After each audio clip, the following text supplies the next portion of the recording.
yesterday మనం 8, 9, 10 activities చెప్పుకున్నాం. 8, 9, 10 activities మళ్ళీ ఎవరైనా వినకపోతే ఒకరు మళ్ళీ రివర్స్ చేయాలనుకుంటే డిస్క్రిప్షన్ బాక్స్లో లింక్ ఉంటుంది, ఒకసారి మళ్ళీ రివర్స్ చేసుకోండి. యాక్టివిటీ 10 తర్వాత కొంత కంట్రిబ్యూషన్ పార్ట్ అనేది ఉంది. అంటే మీకు స్టార్టింగ్ డే చెప్పాను పిహెచ్ స్కేల్ అంటే ఏంటి. పిహెచ్ స్కేల్ అని చెప్పిన 0 to 14 వాల్యూ ఉంటే 0 to 6 వరకు అయితే స్టిక్ నేచర్ అంటారు, ఎగ్జాక్ట్ 7 అయితే న్యూట్రల్ అంటారు, 7 above 7 to 14 అయితే బేసిక్ నేచర్ అంటారు. ఈ నేచర్స్ గురించి ఏదైనా ఒక సొల్యూషన్ బేసిక్ గా న్యూట్రల్ అని తెచ్చుకునేదానికి pH scale pH family use చేస్తారు. దీనికి ఏంటంటే నెక్స్ట్ ఏంటంటే పిహెచ్ స్కేల్ ఏంటంటే యాసిడ్ లో అయితే H+ions జనరేట్ అయితే, బేస్ లో అయితే OH- అనేది జనరేట్ అయితే. ఎప్పుడైతే మనకి ఏదైనా ఒక సొల్యూషన్ తీసుకొని పిహెచ్ పేపర్ డిప్ చేసి దాని యొక్క రేంజ్, దాని యొక్క కలర్ అన్ని చేంజ్ అవుతాయి. తెలుసు కదా, యాసిడ్ లో అయితే బ్లూ లిట్మస్ పేపర్ పెడితే రెడ్ లిట్మస్ పేపర్ లో చేంజ్ అవ్వాలి. అదే బేస్ లో అయితే రెడ్ లిట్మస్ పేపర్ పెడితే బ్లూ లిట్మస్ పేపర్ కింద చేంజ్ అవుతుంది. అప్పుడు మనం దాని వల్ల కూడా ఐడెంటిఫై చేయొచ్చు ఏది యాసిడ్ ఏది బేసిడ్ అని. ఇందులో ఏంటంటే పిహెచ్ స్కేల్ ద్వారా పిహెచ్ పేపర్ ద్వారా ఏంటంటే మనకి బేసిక్ నేచరా, ఎసిడిక్ నేచరా, న్యూట్రల్ నేచరా అని తెలుస్తుంది. ఇప్పుడు నెక్స్ట్ ఈ వర్డ్ పిహెచ్ వర్డ్ అనేది ఏంటంటే జర్మన్ వర్డ్. పొటాన్స్ అనేది జర్మన్ వర్డ్. ఈ జర్మన్ వర్డ్ దాని మీనింగ్ ఏంటంటే పవర్ అని అర్థం. ఎప్పుడైతే మనకి బేసిక్ వచ్చిందో అంటే H+ions అనేవి డిక్రీజ్ అయిపోతాయి. బేసిక్ ఏదైనా ఒక సొల్యూషన్ తీసుకుంటే అది బేసిక్ అని అనుకున్నాం అనుకో, అందులో H+ions అంటే యాసిడ్ అనేది తగ్గిపోతుంది, OH- అనేది పెరుగుతుంది, అప్పుడు దాన్ని బేసిక్ అంటాం. ఎప్పుడైతే మనం యాసిడ్ వచ్చిందో, ఏదైనా సొల్యూషన్ తీసుకుని యాసిడ్ వచ్చిందో, పిహెచ్ పేపర్ పెడితే యాసిడ్ అని వచ్చిందో అప్పుడు H+ions అనేది ఎక్కువ అయిపోతాయి, అంటే జనరేట్ ఎక్కువ అవుతాయి, OH- అనేవి తగ్గిపోతాయి. This is the pH scale. Next ఏంటంటే పిహెచ్ పేపర్ ని యూజ్ చేసి కొన్ని యాక్టివిటీస్ ఉన్నాయి. ఇప్పుడు నేను చెప్పినవన్నీ ఆ పిహెచ్ పేపర్ ని యూజ్ చేసి చేస్తాము. ఇప్పుడు యాక్టివిటీ 11. యాక్టివిటీ 11 లో ఏంటంటే కొన్ని సొల్యూషన్స్ తీసుకోండి. ఆ సొల్యూషన్స్ ఏంటంటే HCl solution, hydrochloric acid, CH3COOH, acetic acid, NH4Cl, ammonium chloride, CH3COONA, next NaHCO3, sodium hydrogen carbonate, next Na2CO3, sodium carbonate, NaOH, sodium hydroxide, distilled water, next lemon juice, అలాగే carrot juice, next coffee, tomato juice, tap water, banana juice, colourless aerated అంటే drinks అన్నమాట, soft drinks ఉంటాయి కదా ఆ drinks. Next saliva before meals, next saliva after meals. మీకు ఒకవేళ ఇక్కడ ఏదైనా కనిపించకపోతే నేను ఆల్రెడీ చెప్తున్నాను కాబట్టి మీరు ఎక్కడైనా నోట్ చేసుకోవాలనుకున్నా నోట్ చేసుకోవచ్చు. నెక్స్ట్ ఏంటంటే HCl hydrochloric acid, CH3COOH, acetic acid, NH4Cl, ammonium chloride, CH3COONA, NaHCO3, Na2CO3, NaOH, distilled water, lemon juice, carrot juice, coffee, tomato juice, tap water, banana juice, colorless aerated drinks, saliva before meals, saliva after meals. ఈ 17 solutions తీసుకున్నాం కదా, ఈ 17 solutions లో first HCl solution అనేది తీసుకోండి. First HCl solution అంటే hydrochloric acid solution తీసుకొని అది పిహెచ్ పేపర్ ని ఒక బీకర్ లో HCl సొల్యూషన్ తీసుకొని ఒక బీకర్ లోని తీసుకొని ఏదైతే పేపర్ పిహెచ్ పేపర్ ఉందో ఆ పిహెచ్ పేపర్ అనేది డిప్ చేయండి. డిప్ చేసిన తర్వాత మనకి అది డిప్ చేస్తే రెడ్ కలర్ లోకి వస్తుంది. ఆ పిహెచ్ పేపర్ అనేది రెడ్ కలర్ లోకి వస్తుంది. రెడ్ కలర్ లోకి వచ్చిన తర్వాత పిహెచ్ స్కేల్ లో చెప్పాను కదా 0 to 14 వరకు వాల్యూస్ ఉన్నాయని, థర్డ్ వాల్యూకి వస్తుంది. ఈ HCl అనేది థర్డ్ వాల్యూ ఉంటుంది. పిహెచ్ రేంజ్ ఉంటుంది. ఇది <7 కదా, 3 అనేది <7 కదా, 7 కంటే తక్కువ కదా 3. అప్పుడు దాన్ని ఏమంటారు, యాసిడ్ అంటారు. <7 అయితే ఎసిడిక్ నేచర్ అంటారు. దాని యొక్క నేచర్ ఇక్కడ రాయాలన్నమాట. నేచర్ ఆఫ్ సబ్స్టెన్స్ అని రాశారు కదా. ఇప్పుడు HCl అనేది ఏ నేచర్ అయింది, ఎసిడిక్ నేచర్ అయింది. Next CH3COOH, acetic acid. Acetic acid అంటే పేజ్ పేపర్ డిప్ చేయగానే ఎస్టిక్ యాసిడ్ కూడా ఒక బీకర్ లో తీసుకోండి. పేజ్ పేపర్ ని డిప్ చేసిన తర్వాత మనకి లైట్ ఎల్లో కలర్ వస్తుంది. లైట్ ఎల్లో కలర్ లో వస్తుంది. ఆ పేజ్ పేపర్ కూడా మీకు ఆల్రెడీ మీకు తమ్నెయిల్ లో పెడతాను, దాని ద్వారా మీకు టెక్స్ట్ బుక్ లో చూసుకోండి అది ఏ పిక్ అనేది. నెక్స్ట్ ఏంటంటే అందులో కలర్ కూడా మెన్షన్ చేసి ఉంటుంది. నేను బోర్డు మీద కలర్ తో పాటు మెన్షన్ చేయలేను కాబట్టి తమ్నెయిల్ లో ఆల్రెడీ మీకు పిక్ పెడతాను, ఆ పిక్ లో చూసుకోండి, ఒకసారి చెక్ చేసుకోండి. నెక్స్ట్ ఇది <7. CH3CO ఎస్టిక్ యాసిడ్ అనేది కూడా <7 వస్తుంది. <7 వస్తే ఏమని చెప్పాను, 0 to 7 అంటే 6 వరకు ఏంటని చెప్పాను, ఎసిడిక్ నేచర్ అని చెప్పాను కదా. అప్పుడు ఇది కూడా ఏంటవుతుంది, ఎసిడిక్ నేచర్ అవుతుంది. అక్కడ ఎసిడిక్ నేచర్ నుంచి రాస్తాం. టెక్స్ట్ బుక్ లో మీకు ఈ వాల్యూస్ ఏమి ఇవ్వరు, మీరే ఎక్స్పెరిమెంట్ చేసి యాక్టివిటీ 11 ప్రూవ్ చేసి ల్యాబ్ లో అప్పుడు ఈ టేబుల్ మొత్తం మీరు ఫిల్ చేయాలి. టెక్స్ట్ బుక్ లో అయితే ఈ టేబుల్ ఇవ్వరు, జాగ్రత్తగా వినండి. నెక్స్ట్ ఏంటంటే NH4Cl అంటే NH4Cl అనేది అమోనియం క్లోరైడ్ అనేది ఒక బీకర్ లో తీసుకోండి. ఒక బీకర్ లో తీసుకున్న తర్వాత పేజ్ పేపర్ డిప్ చేసిన తర్వాత లైట్ గ్రీన్ కలర్ లో వస్తుంది. అలాగే పేజ్ రేంజ్ అనేది కూడా మనకు ఎంతో కొంత చూపిస్తుంది. అది <7 చూపిస్తుంది కాబట్టి దాన్ని కూడా ఎసిడిక్ అంటారు. నెక్స్ట్ CH3CONA తీసుకుంటాం బీకర్ లో. దాన్ని పేజ్ పేపర్ అనేది డిప్ చేసిన తర్వాత లైట్ గ్రీన్ కలర్ లో వస్తుంది. వాల్యూ రేంజ్ అనేది కూడా పేజ్ రేంజ్ అనేది కూడా <7 లో ఉంటుంది కాబట్టి మీకు ఆటోమేటిక్ గా ఎసిడిక్ అని మీరు చెప్పగలరు. నెక్స్ట్ NaHCO3 కూడా అంతే. NaHCO3 కూడా అంతే. బీకర్ లో తీసుకున్న తర్వాత NaHCO3 అంటే ఏంటి, సోడియం హైడ్రోజన్ కార్బోనేట్. నెక్స్ట్ అది కూడా తీసుకుంటే లైట్ గ్రీన్ లో వస్తుంది. నేను ఇప్పుడు చెప్పినవన్నీ మీరు గుర్తుపెట్టుకోండి. ఫార్ములా ఇచ్చిన తర్వాత దాన్ని ఏమింగ్ కూడా రాయగలగాలి మీరు. నెక్స్ట్ లైట్ గ్రీన్ కలర్ లో ఉంటుంది, <7 కాబట్టి దాన్ని ఎసిడిక్ నేచర్ అంటారు. నెక్స్ట్ Na2CO3 అంటే సోడియం కార్బోనేట్ కూడా బీకర్ లో తీసుకోండి. pH పక్కనే డిప్ చేయండి. లైట్ గ్రీన్ కలర్ లో వస్తుంది. వస్తే నెక్స్ట్ pH రేంజ్ ఎలా చూపిస్తుంది, 13 వాల్యూ ఎలా చూపిస్తుంది, pH వాల్యూ 13 to 14 అంటే అర్థం 13 కానీ 14 కానీ చూపిస్తుంది. అంటే 13.1, 13.0, 13.1, 13.2 అలా 14 వరకు ఏ పాయింట్ అయినా చూపించవచ్చు. అలా చూపించినప్పుడు 7 above అయితే మీకు ఏమని చెప్పాను, బేసిక్ అని చెప్పాను కదా. ఇది 7 above కదా, 13 అయినా 14 అయినా 7 above కదా, అందుకని అది బేసిక్ నేచర్ అని రాస్తాం. నెక్స్ట్ NaOH అంటే ఏంటి, సోడియం హైడ్రాక్సైడ్. సోడియం హైడ్రాక్సైడ్ అంటే డార్క్ బ్లూ కలర్ కానీ వైలెట్ కానీ వస్తుంది పేజ్ పేపర్ అనేది డిప్ చేస్తే.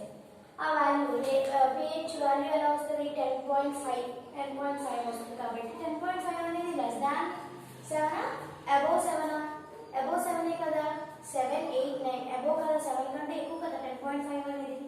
అప్పుడు మనం above 7 అంటే ఏంటి, బేసిక్ అని చెప్పాం కదా, బేసిక్ వస్తుంది. above 7 అయితే బేసిక్, exact 7 అయితే న్యూట్రల్, below 7 అయితే ఎసిడిక్. గుర్తుపెట్టుకోండి, ఇది బాగా గుర్తుపెట్టుకోండి. నెక్స్ట్ డిస్టిల్డ్ వాటర్ తీసుకుంటాం. ఇప్పుడు డిస్టిల్డ్ వాటర్ బీకర్ లో తీసుకొని pH పేపర్ అనేది డిప్ చేస్తే గ్రీన్ కలర్ లో వస్తుంది. ఆ గ్రీన్ కలర్ లో వస్తే pH వాల్యూ ఎలా వస్తుంది, 7 వస్తుందంట. 7 వస్తే ఏమని చెప్పాను, న్యూట్రల్ అని రాస్తాం. దాని యొక్క నేచర్ ఏంటి, ఆ సొల్యూషన్ యొక్క నేచర్ ఏంటి, న్యూట్రల్. నెక్స్ట్ లెమన్ జ్యూస్ తీసుకుంటాం. పింకిష్ రెడ్ లో వస్తుంది అన్నమాట కలర్ పేజ్ పేపర్ పెడితే. నెక్స్ట్ ఇదేంటంటే 2.5 వాల్యూ చూపిస్తుంది. 2.5 వాల్యూ అంటే ఏంటి, <7 కదా, <7 అంటే ఏంటి, ఎసిడిక్ కదా, acidic. Okay. Next carrot juice తీసుకున్నాం. బీకర్ లో క్యారెట్ జ్యూస్ తీసుకొని pH పేపర్ డిప్ చేస్తే లైట్ గ్రీన్ కలర్ లో వస్తుంది. pH వాల్యూ ఎలా వస్తుంది, 5 to 6 వాల్యూ వస్తుంది. 5 to 6 అంటే అర్థం ఏంటి, 5.0, 5.1, 5.2, 5.3, 5. అలా 6 వరకు వస్తుంది అని అర్థం. 5 to 6 వరకు వస్తుంది. 5 to 6 అంటే 6, 7 బిలో కదా 6 అనేది, అప్పుడు దాన్ని ఎసిడిక్ అని రాస్తాం. నెక్స్ట్ కాఫీ బీకర్ లో తీసుకొని పేజ్ పేపర్ డిప్ చేస్తే ఆరెంజ్ లైట్ ఎల్లో లో ఉంటుంది, అలాగే ఆరెంజ్ లో ఉంటుంది. అలా కలర్ వస్తుంది. నెక్స్ట్ pH వాల్యూ ఏమొస్తుంది 5, ఎగ్జాక్ట్ 5 వస్తుంది. 5 అంటే లెస్ దాన్ 7 కాబట్టి అది కూడా acidic nature. Next tomato juice కూడా అంతే. బీకర్లో టమాటో జ్యూస్ తీసుకోండి. బీకర్లో అది pH ప్రకారం డిప్ చేస్తే డార్క్ ఆరెంజ్ వస్తుంది. అలాగే డార్క్ ఆరెంజ్ వచ్చిన తర్వాత దాని యొక్క రేంజ్ 4.1. అలాగే 4.1 అంటే ఏంటి 7 బిలో కదా, 7 బిలో కాబట్టి acidic nature. Next tap water. ఇందాక డిస్టిల్డ్ వాటర్ తీసుకున్నాం, ఇప్పుడు ట్యాప్ వాటర్ తీసుకుంటాం. ట్యాప్ వాటర్ తీసుకోండి. ఆ ట్యాప్ వాటర్ కూడా గ్రీన్ కలర్ లో వస్తుంది. నెక్స్ట్ 6 to 8 అని చెప్పారు కాబట్టి 6 నుంచి 6.0 నుంచి 7.9 వరకు రావచ్చు. 6 to 8 అని చెప్పారు కాబట్టి 6 to 8 న్యూట్రల్ అని రాసాం కదా. మీకు డౌట్ రావచ్చు, ఎగ్జాక్ట్ 7 కదా న్యూట్రల్, 6 to 8 అని రాస్తే అది న్యూట్రల్ ఎలా అవుతుంది అని అడగచ్చు. ఇక్కడ ఏంటంటే న్యూట్రల్ అని ఎందుకు ఇచ్చారంటే మనకి 6 లో వస్తుందో తెలియదు, 7 లో వస్తుందో తెలియదు, 8 లో వస్తుంది. ఒకవేళ 6 లో వచ్చింది అనుకోండి ఎసిడిక్ అవుతుంది. ఒకవేళ ఎగ్జాక్ట్ 7 వచ్చింది అనుకోండి న్యూట్రల్ అవుతుంది. అదే 7 అబోవ్ వచ్చింది అనుకోండి, 8 అనేది 7 అబోవ్ కదా, 8 వచ్చింది అనుకోండి మనకు బేసిక్ అవుతుంది. మనకి 8 అనేది మనం ఎగ్జాక్ట్ గా చెప్పలేము కదా, ఏ పాయింట్ వస్తుంది అనేది మనం ఎగ్జాక్ట్ గా చెప్పలేదు. ఇప్పుడు చెప్పలేదు కాబట్టి అందుకని మనం న్యూట్రల్ అని రాసుకున్నాం. నెక్స్ట్ బనానా జ్యూస్ తీసుకుంటాం. నెక్స్ట్ లైట్ పేపర్ డిప్ చేస్తే పేజ్ పేపర్ డిప్ చేస్తే లైట్ గ్రీన్ కలర్ లో వస్తుంది. ఇక్కడ ఏమైనా కనిపించకపోతే నా వాయిస్ వినండి, నా వాయిస్ ద్వారా క్లియర్ గా అర్థం ఉంటుంది అక్కడ ఏముంది అనేది. అంటే కొద్దిగా పెద్ద టేబుల్ వల్ల కొద్దిగా దగ్గరగా రాయాల్సి వచ్చింది. సో కనిపించకపోతే నేను చెప్పడం ద్వారా మీరు వినండి. ఇవి ఏంటంటే banana juice light green colour లో వస్తుంది పేజ్ పేపర్ పెడితే. నెక్స్ట్ దాని యొక్క వాల్యూ ఎగ్జాక్ట్ 5 అంటే లెస్ దాన్ 7 కాబట్టి acidic nature. Next colourless aerated drink. Aerated drink అంటే మీకు డౌట్ రావచ్చు, ఏంటంటే ఏరేటెడ్ డ్రింక్ అని. ఏంటంటే సాఫ్ట్ డ్రింక్స్ ఉంటాయి కదా, సాఫ్ట్ డ్రింక్స్ మనం తాగుతూ ఉంటాం కదా, ఎప్పుడు సాఫ్ట్ డ్రింక్స్ తాగుతామో ఆ డ్రింక్స్ అనమాట. ఆ డ్రింక్ తీసుకోండి, ఏదో ఒక డ్రింక్, ఏ డ్రింక్ అని కాదు ఏదో ఒక డ్రింక్ తీసుకోండి.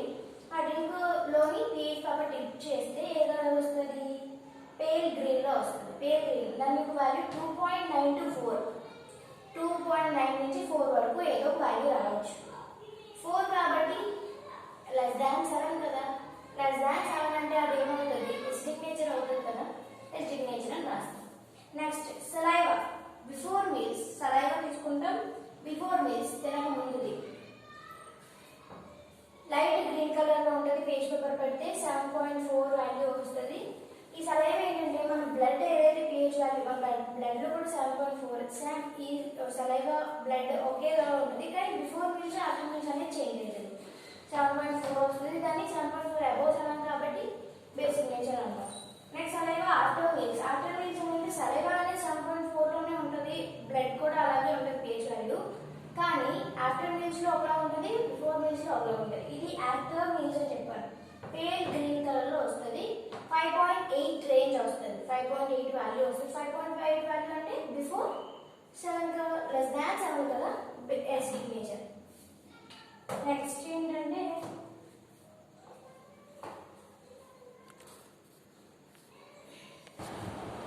యాక్టివిటీ లెవెల్లో మనం ఏం తెలుసుకుంటామంటే సొల్యూషన్స్ తీసుకున్నాం కదా, సొల్యూషన్స్ యొక్క pH వాల్యూ, కలర్, అది acidic nature, basic nature, neutral nature. ఈ యాక్టివిటీలో ఏం తెలుసుకుంటామంటే మనం యాక్టివిటీ 12.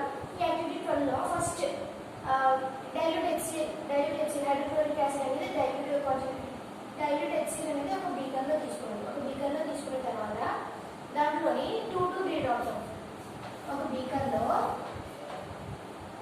డైల్యూట్ హెచ్సిఎల్ అనేది తీసుకోండి. డైల్యూట్ హెచ్సిఎల్ ఒక బీకర్ లో తీసుకున్న తర్వాత 2 to 3 drops of methyl orange, ఒక 2 to 3 డ్రాప్స్ అనేది మిథైల్ ఆరెంజ్.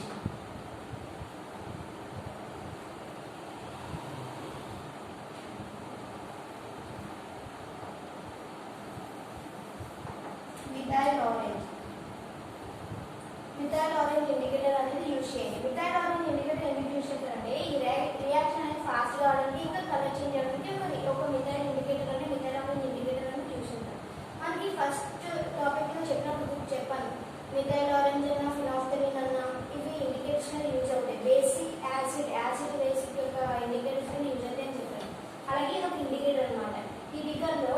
HCl తీసుకొని కొంత అంటే కొంత సమ్ అమౌంట్ 5 ml ఎంత ml తీసుకొని డైల్యూట్ HCl యాడ్ చేయండి బీకర్లో. డైల్యూట్ HCl యాడ్ చేసినప్పుడు drop wise methyl orange some drop wise కొద్దిగా డ్రాప్ వైజ్ మిథైల్ ఆరెంజ్ చేయండి.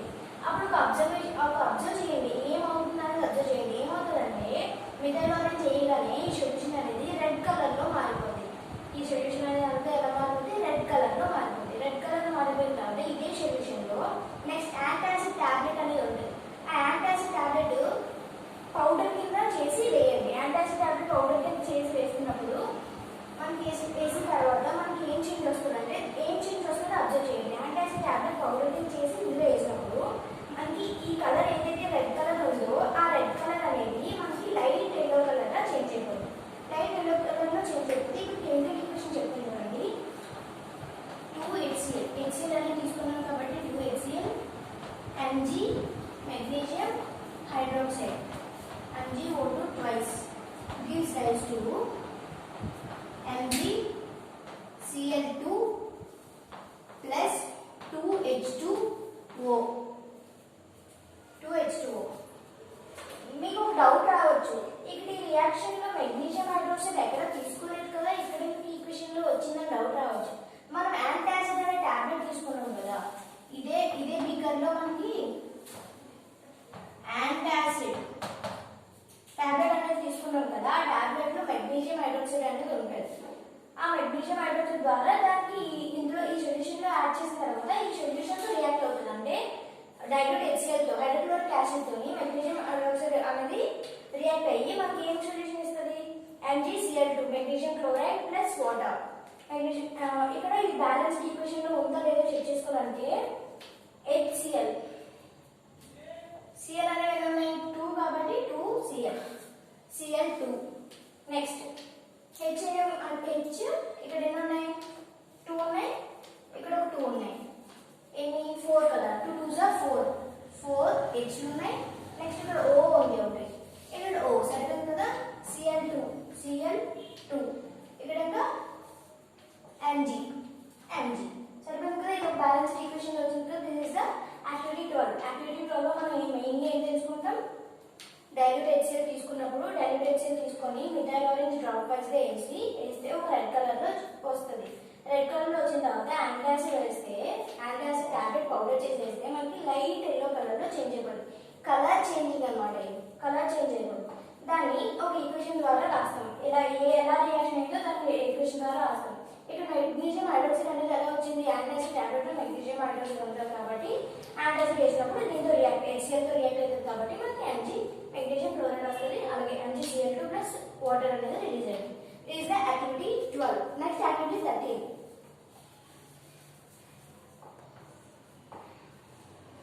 Next activity 13.